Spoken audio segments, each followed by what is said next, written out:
Maurício, e vai tentar entender um pouco, né? O que aconteceu? Vai tentar nos ajudar, né, Curvelo?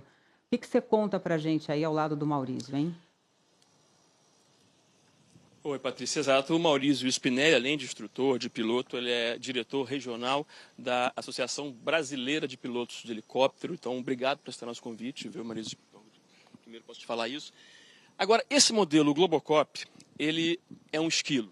Isso, exatamente. É parecido com o modelo do helicóptero que vitimou o Boechat, o piloto? Ele tem características muito similares, André. Em primeiro lugar, bom dia, é um prazer estar aqui, apesar da lamentável notícia que nós recebemos ontem. De qualquer forma, é uma aeronave que tem características muito similares, uma aeronave monomotor com um rotor principal e o rotor de cauda, portanto, estruturas muito similares com a aeronave de ontem. O rotor principal que você fala é que a gente leigamente diz hélice. Isso, exatamente. É comumente chamado como hélice, é o conjunto de pás, né, que se transforma, então, no conjunto de rotor principal, como a gente costuma chamar. Vamos chegar pertinho do Globocop aqui, Maurício.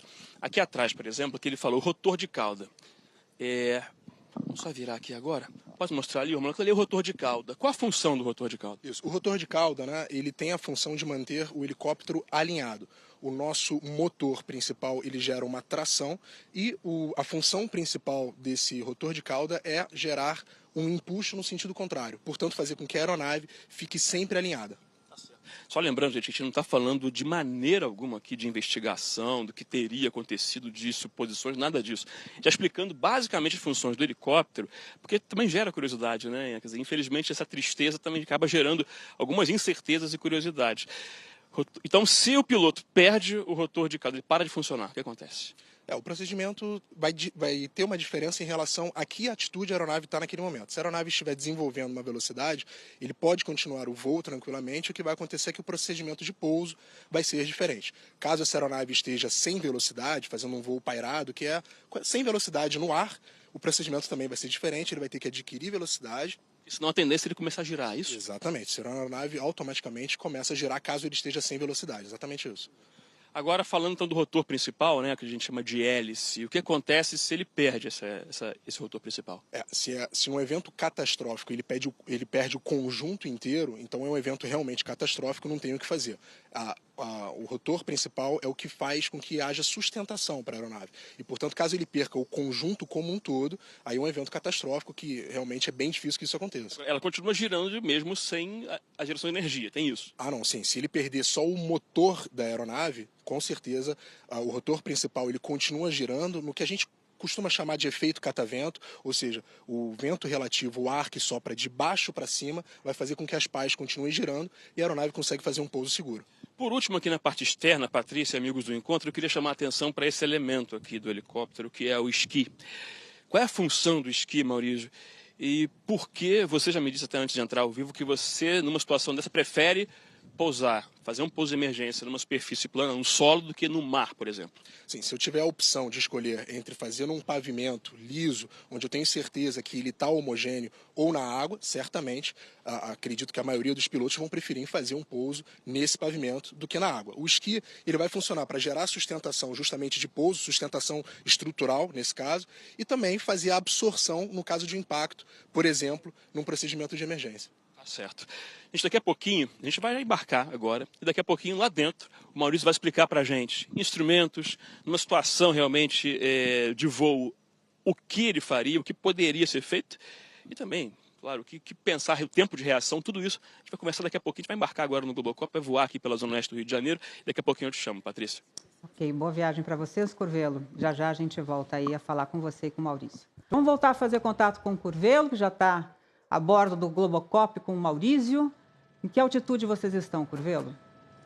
Oi, Patrícia. Só se pode ter umas informações aqui rápidas. Eu estou com o comandante Saulo Ribeiro, aqui do Globocop. As imagens que você já vê aqui, internas e também externas, são do Paulo Franco. Maurício, a Patrícia pergunta qual a altitude agora, comandante? Temos a altitude aproximada agora? 300 metros, mais ou menos, Patrícia, 300 metros de altura. Maurício, eu vou te perguntar já aqui agora. A gente está numa área aqui, Patrícia, que é a Avenida das Américas. Se assemelha geograficamente ao planeta? Vou perguntar agora para o Maurício de cara. Numa situação de emergência, nesse ponto, Maurício, você pode apontar para a gente, se entrasse em alguma o que você faria? André, a coisa mais importante que a gente sempre tem que observar em casos de emergência é a direção do vento. A direção do vento, ela faz toda a diferença em relação a que procedimento você vai adotar. Então, nesse momento, por exemplo, a gente está com o vento vindo da direção oeste. Portanto, nesse momento, o pouso seria justamente na direção que a gente está voando agora, apontando, portanto, para a direção oeste. Nesse caso, o que a gente procuraria identificar é a área mais homogênea, o piso mais tranquilo, para poder realizar um procedimento de emergência em segurança. Então, tomando aqui esse quadro por base aqui, Maurício, a gente tem aí um quadro que é a bolha do Globocop está fazendo a imagem, gente. Vamos ver aqui, ó, a câmera externa do Globocop agora. Isso. Esse é o quadro que se assemelha até um pouco ali à situação do Rodoanel. Se você tivesse aí que fazer um pouso, onde você não tentaria, onde você tentaria? Olha, nesse momento aqui, André, a gente está em total tranquilidade, tendo possibilidade de pensar, observando com calma, num ambiente controlado. Então, é muito cômodo para a gente tomar esse tipo de decisão, é importante que isso fique claro. Mas, de qualquer forma, André, nesse momento aqui, muito provavelmente, eu optaria por essa área que está completamente Essa área aqui evitaria, essa área aqui. Essa área é a área que eu faria eventualmente o pouso, de áudio já aqui, que a gente está vendo alguns carros passando, a gente está vendo o trânsito e, portanto, essa área seria a mais tranquila para realizar o pouso nesse momento.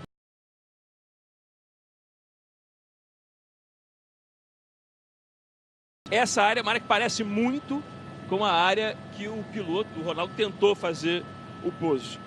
Você, claro, a gente não está especulando nada, mas por que você acha que ele tentou fazer aí nessa região?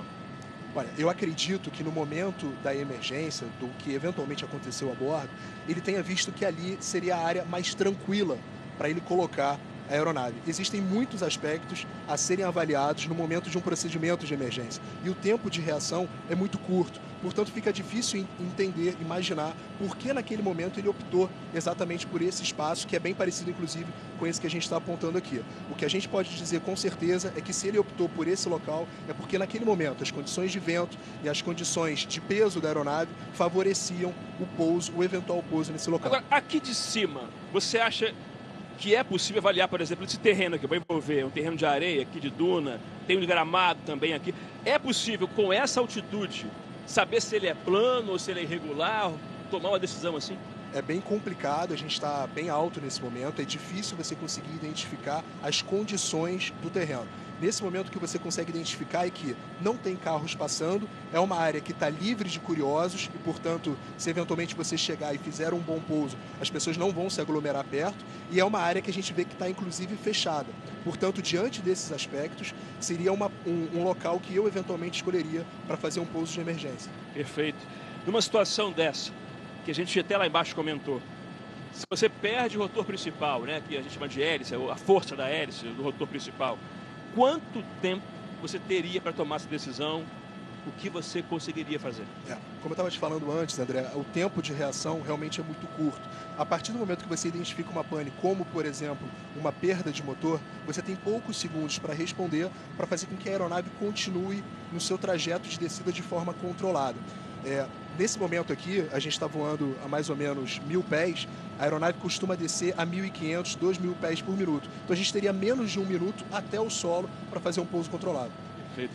O Maurício também disse que os pilotos treinam exaustivamente essa manobra, né, que é a autorrotação, quando você perde essa energia do motor, o pouso corrido também. Então, realmente é uma decisão que tem que ser tomada muito rápida e muito difícil. Patrícia Poeta.